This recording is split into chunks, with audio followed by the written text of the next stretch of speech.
다른 사람을 용서하고 화해하는 것도 중요한데요. 자기 자신을 용서하는 것이야말로 정말 중요하다고 생각을 합니다. 완전주의라는 것이 있습니다. 완전벽, 완벽하다. 저 사람은 똑부러진다. 그런 이야기를 듣기를 좋아해서 하다 보면 완전주의자가 될 수도 있습니다.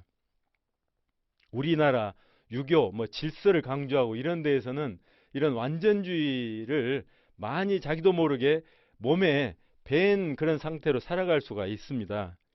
근데 제 이야기가 아닙니다. 심리학자, 스페인에서 심리학을 배울 때 들은 이야기예요. 완전주의는 일종의 정신적 질병이랍니다. 깔끔하고 분명하고 확실하고 똑똑하고 허점이 없어야 됩니다. 누가 그럴 수가 있습니까? 이것은 절대 할 수 없는 일입니다. 그래서 내가 보기에 열심히 살았다면 후회하지 않아야 됩니다. 후회할 필요 없습니다. 자신을 용서해야 됩니다. 왜냐하면 하느님이 용서하셨기 때문에. 전에 그 미션이란 영화에 보면 형을 동생을 죽여요. 그 영화 오래돼서 기억을 못 하실지도 모르겠는데 동생이 자기 부인하고 이렇게 못된 짓을 해요. 그러니까 화가 나서 동생과 결투를 하자고 해가지고 자기가 굉장히 검투사로 그건 잘하니까요. 동생을 그냥 죽여버려요. 그래서 그 죄책감에 시달리다가 이렇게 예수연이 되겠다 해서 이렇게 예수에 입회를 하고 그런 영화 아닙니까? 나중에 그 무거운 짐을 끙끙 짊어지고 이과수 폭포를 올라가요. 한 걸음 한 걸음. 그렇게 해도 자기를 용서하지 못해요. 그러니까 그 예수의 장상 신부님이 칼로 그 뒤에 짐을 싹둑 잘라줘요. 하느님 용서하셨다. 이제 됐다. 그만하면 됐다는 거죠. 그러면서 받아들이는 그런 과정이 있는데요. 내가 스스로 용서하는 게 아니라 아까 첫 시간에 살펴본 하느님의 자비, 그 자비 용서의 힘으로 나를 용서할 수 있는 거죠. 왜냐하면 나는 내가 목표로 한 어떤 인간형을 완성하는 것이 인생의 목표여서는 안 돼요. 하느님이 지어주신 그 내가 되어가는 것이 인생의 목표가 돼야 됩니다. 그런데 하느님께서 어떤 일을 하도록 마련을 하실 때 어디까지 할 수 있다는 걸 모르고 하셨을까요? 그럴 수도 있죠. 자유로우니까. 그렇지만 대략은 아셨을 거예요. 아담과 하와의 죄 있지 않습니까? 원죄. 그러니까 아담이 자유를 잘못 써가지고 죄를 지었어요. 원죄를 지었어요. 그렇다고 해서 죽여버렸습니까? 내가 후회한다. 넌 죽어라. 그렇지 않으셨잖아요. 세상에 나가서 그것을 기어갚게 하시고 그리고 가죽 옷을 입혀서 아무도 건드리지 못하게 보호해 주셨지 않습니까? 하느님 앞에 죽음으로 해서 하느님 앞에 서게 될 때 하느님은 너는 예수의 원이면서 왜 이냐시오가 안 됐냐? 너는 프란치스코에 속하는데 왜 프란치스코가 아니냐? 라고 나무라시지는 않을 겁니다. 나는 내가 되면 됩니다. 이냐시오, 프란치스코 이런 성인들은 다 참고 사항이에요. 내가 돼야 됩니다. 김연경이라는 그 아까 젊은 부인이 30살, 30대 초반에 돌아가셨는데 암으로 돌아가셨는데요. 아마 다 그런 것은 아닐 수도 있겠습니다. 암의 원인은 또 다른 것일 수도 있으니까요. 그런데 이런 이야기를 합니다. 암으로부터 치유되고 싶다면 매일 한 사람씩 용서하자 이렇게 결심을 세웠어요. 어디에서 이렇게 듣고 온 이야기 같아요. 용서는 나의 사고와 인식을 바꿀 수 있는 유일한 기술이다 라고 이야기를 합니다. 무슨 이유로 그러냐면요. 남을 미워한다 그러면 그 다음 순서는 뭡니까? 내 안에 화가 나요. 분노가 쌓여요. 그러면 이 분노에 사로잡혀요. 그리고 내가 분노의 노예가 돼요. 이 분노에 사로잡힌 이것이 암세포의 핵이 된다는 겁니다. 그래서 그 핵에 불순물, 찌꺼기들이 쌓이게 되고 이것이 암세포로 발전된다는 그런 이야기입니다. 그러니까 이 핵을 제거해주는 일은 용서밖에 없다는 것이죠. 용서함으로써 이 분노에서 해방될 필요가 있다는 그런 이야기를 하더라고요. 인생의 마지막 순간에 용서할 수 있는 것이라면 왜 좀 더 일찍은 안 되는가? 이런 질문을 하더라고요. 그 다음에 세 번째, 생을 감사하고 즐겨라 하는 그런 이야기입니다. 내가 하고 싶은 대로 내 마음대로 살고 싶다. 아까 첫 번째로 꼽는다고 말씀을 드렸는데요. 인생은 선물입니다. 나이 들어가면서 좋은 것이 있다고 하면요. 저 경우에 요새 느끼는 건 지혜로워지는 것이라고 생각을 합니다. 전에는 못 보던 것들을 보게 돼요. 저희 아버지 살아계실 때 이런 말씀을 하신 것이 생각이 납니다. 6층 아파트에 사셨는데 6층 베란다에서 아래를 이렇게 내려다보시다가 그러시더라고요. 그 밑에는 뭐가 있냐면 아침 시간에 초등학생들이 이제 학교에 등교를 하는데 엄마 손을 잡고 가는 거예요. 엄마도 출근하시고 그러겠는가 봅니다. 출근하는 길에 애 손잡고 갈 수 있는 데까지 함께 가고 헤어지는 것이죠. 근데 헤어질 때 빠이빠이 하고 그런 모습들을 이제 보시면서 어쩌면 저희가 이 시간이 굉장히 행복한 시간인데 저희가 이 시간이 행복하다는 것을 알고 있을까? 알까? 하는 그런 질문을 혼자서 하듯이 저한테 하신 적이 있습니다. 그 애가 그것이 행복하다고 생각할까요? 근데 이 나이가 되니까요. 행복이 멀리 있는 게 아니고 바로 그것이 행복 아닙니까?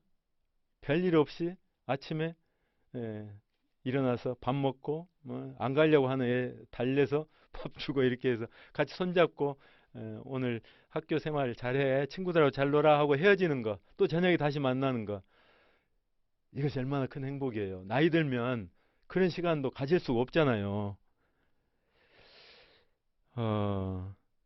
근데 이제 나이가 드니까 이런 것들이 보이는 겁니다. 제가 우리 집 이야기를 더 할까 하는데 시간이 없어서 그냥 얘는 생략을 할게요. 저희 집에도 젊은 형제도 살고 저보다 연배이신 신부님도 계시고 그래요. 그런데 젊은 형제는 아무래도 바빠요. 목표가 분명해. 그래가지고 그걸 이루려고 해요. 그런데 저는 그 과정도 재밌어요. 예를 들면 출근할 때 저는 전철 타고 마을버스 타고 이렇게 또는 걸어서 이렇게 오거든요. 그게 재밌어요. 근데 어쩌면 다른 형제는 또 바쁘다, 예, 멀다, 시간이 오래 걸린다 이렇게 생각할지도 모르겠어요. 저는 그게 좋아요. 서울에서 전철 타고 사람을 10,000원 전철에도 한번 타보고 1년에 몇 번 안 됩니다. 저는 그런 시간은 피하기 때문에 그렇지만 그런 때도 있고 뭐 이렇게 가면서 묵주기도도 하고 뭐 음악도 듣고 아주 즐거운 그런 시간들이에요. 목표가 있고 그것만을 이루려고 하고 그것만 중요하다고 생각하면 나머지는 안 보이잖아요. 그런데 가는 걸음을 조금 늦춰서 이렇게 보면 모든 게 다 아름다운 순간들이더라고요. 아까 그 암 걸려서 일찍 돌아가셨다는 김현경 씨가 적은 글을 좀 읽어보겠습니다. 감사에 대해서요. 암에 걸리고 나서 달라진 것이 있다면 감사하는 마음이다. 이런 글입니다. 정확하게는 감사하는 마음을 표현하게 됐다. 전에도 감사하기는 했지만 과로하고 특히 나에게 잘해주는 사람에게 그러나 달라졌다. 말과 행동으로 표현한다. 병원에서 간호사가 부드러운 말 한마디만 해줘도 그 말을 해줘서 고맙다고 한다. 예전에는 인생이 길다고 생각했다. 그래서 지금 하지 않아도 언젠가는 표현할 기회가 있겠지 했다. 그러나 지금은 시간이 없다. 오늘 얘기하지 않으면 안 되는 것이다. 사랑한다는 말도 화가 났다는 말도 고맙다는 말도 지금 한다. 그랬더니 오히려 편해졌다. 반응하는 사람도 금방 표현해주고 진심으로 대해주는 것을 느낄 수 있었다. 이런 이야기를 했습니다. 뭐 어려운 이야기 아니지 않습니까? 성경에 보면 전도서, 요새는 코헬렛이라고 그러죠. 전도서에서도 이런 이야기를 합니다. 11장에 나옵니다. 햇빛은 고마운 것, 해를 쳐다보며 사는 것은 즐거운 일이다. 불행한 날이 많은 것을 명심하고 얼마를 살든지 하루하루를 즐겨라. 사람의 앞날은 헛될 뿐이다. 그러니 젊은이들아, 청춘을 즐겨라. 내 청춘이 가기 전에 하고 싶은 일을 하며 즐겨라. 가고 싶은 데 가고 보고 싶은 것을 보아라. 그러나 하느님께서 내가 하는 모든 일을 재판에 붙이시리라는 것만은 명심하여라.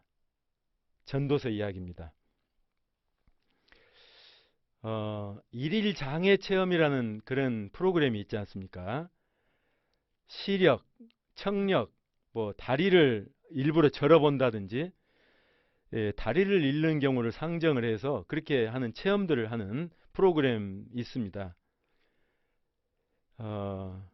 제가 한 보름쯤 전에 눈에 뭐가 나서요. 안과를 간 적이 있습니다. 근데 의사 선생님이 참 자비롭게도 안대를 하루만 이게 수술을 했는데요. 안대를 하루만 하고 띄워줬어요. 불편한 줄 알고. 근데 불과 하루지만 참 불편하더라고요. 여러분도 뭐 제가 설명 안 해도 아시겠죠. 뭐 하나만 없어져도 굉장히 불편하지 않습니까? 근데 이것들을 평상시에는 너무 당연하게 생각하고 고마운 줄도 모르고 살기가 일쑤죠. 헬렌 켈러 여사가 이런 말씀을 하셨습니다. 여러분은 눈을 쓰되 마치 내일 자신이 장님이 된다는 기분으로 쓰십시오. 음악과 새 소리를 듣거나 남의 말을 들을 때 내일 귀머거리가 된다는 기분으로 들으십시오. 내일이면 여러분의 모든 감각 기능이 마비된다는 기분으로 모든 사물을 대하고 행동하시기 바랍니다. 언젠가는 이게 다 없어질 것들이죠. 그러니까 감사하면서 즐기는 그런 마음도 필요하다고 생각합니다. 그 다음 네 번째로는요. 하고 싶은 일을 하라. 이제 아까 이 두째 시간 시작하면서 뭐 주관식 문제 말씀을 드렸는데요. 또 비슷하게 다른 경우에 이제 수도자들 그리고 평신도들에게 이런 질문을 해서 답을 앙케이트를 조사한 적이 있답니다. 앞으로 1년을 더 살 기회가 주어진다면 가장 하고 싶은 일이 뭡니까? 1년이요. 1년. 가장 하고 싶은 일이 뭡니까 하니까 일반인들은 가족 보살피는 거,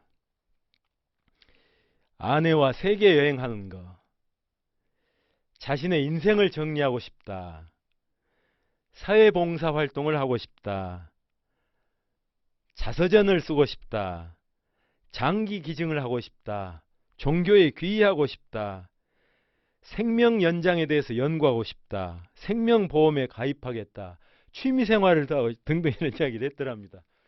수녀님들은요.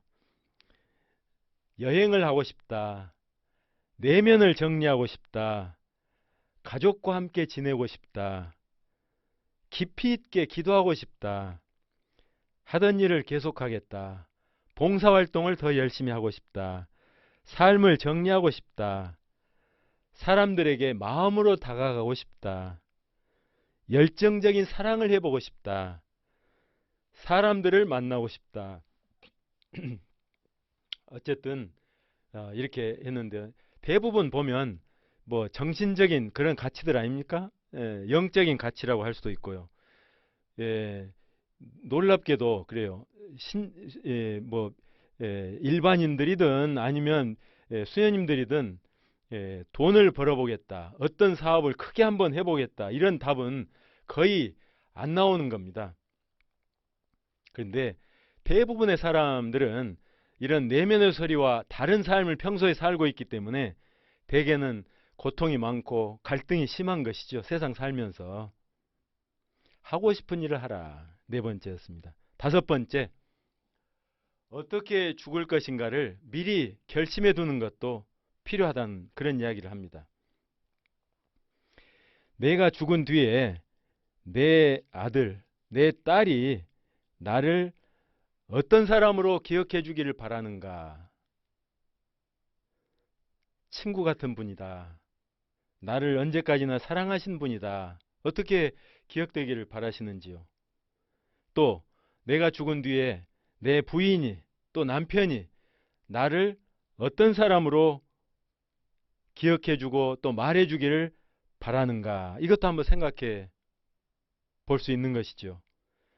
친절하고 온유한 분이셨다. 사랑이 많은 분이었다. 어떻게 나를 기억할까요?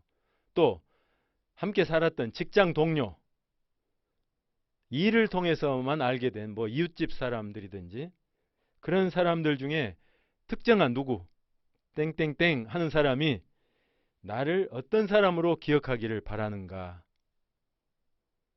솔직한 분이었다. 믿음직한 분이었다. 사랑이 많은 분이었다. 어떻게 기억하기를 바라시는지요? 모리와 함께한 화요일, 그 책에서는 죽음에 대해서 이렇게 이야기를 해요. 어떻게 죽을 것인가 미리 결심해 두는 것이 좋다. 그런데 사람들은 그렇게 안 한다. 왜 그러냐 하면 죽게 된다는 것은 누구나 다 알고 있지만 자기가 죽는다는 것은 아무도 믿지 않기 때문에 그런다고 이야기를 해요.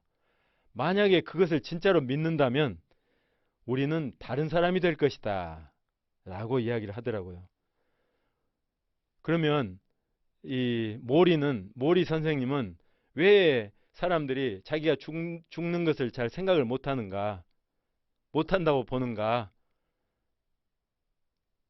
주어진 의무를 기계적으로 완수하면서 반쯤 졸듯이 세상을 살고 있다는 거죠.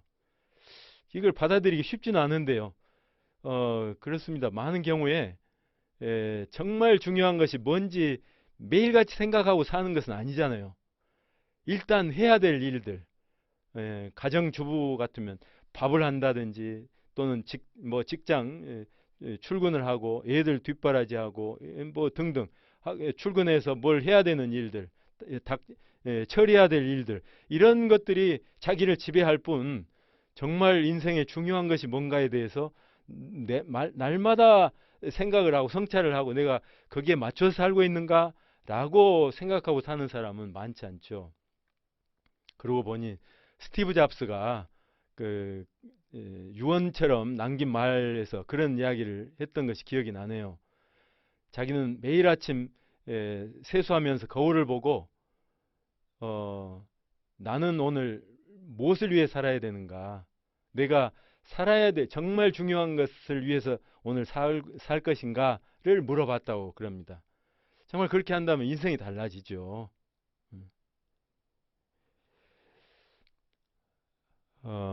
그래서 우리는 세상을 어쩌면 다 살았지만 충분히 경험하지 못한 채 내가 중요하게 생각하는 것만 보고 살다가 가는 것인지도 모르겠습니다. 반면에 예수님의 죽음은 그 제자들에게는 큰 선물이었습니다. 여러 가지 의미에서 그렇지만요. 어떻게 죽을 것인가를 예수님은 알고 살아가셨고 죽음을 대비하시고 준비하셨죠. 그 길을 가셨죠. 요한복음에 그런 이야기를 하시지 않습니까? 사실은 내가 떠나가는 것이 너희에게는 더 유익하다. 내가 떠나가지 않으면 그 협조자가 너희에게 오시지 않을 것이다. 그러나 내가 가면 그분을 보내겠다 하면서 가시면서 당신이 남겨주신 그 말씀들을 다 되새기게 해줄 성령을 보내셔서 눈앞에 보이는 스승으로서가 아니라 더 이상 나와 함께 하시는 내 곁에 동반하시는 동반자로 함께 하시겠다고 말씀을 하신 거죠. 그래서 예수님의 죽음을 통해서 제자들은 더 많은 것을 얻었다고 할 수 있습니다. 예수님의 죽음이 제자들에게는 큰 선물이었습니다. 살고 죽을 겁니다. 길이요 진리요 생명이신 그분이 어떻게 어떤 자세로 살아가셨는지 또 어떤 길을 어떤 마음 자세로 가셨는지를 성령께서 한 사람 한 사람에게 일러주실 것이기 때문에요. 어떻게 죽을 것인지를 미리 결심해 둔다.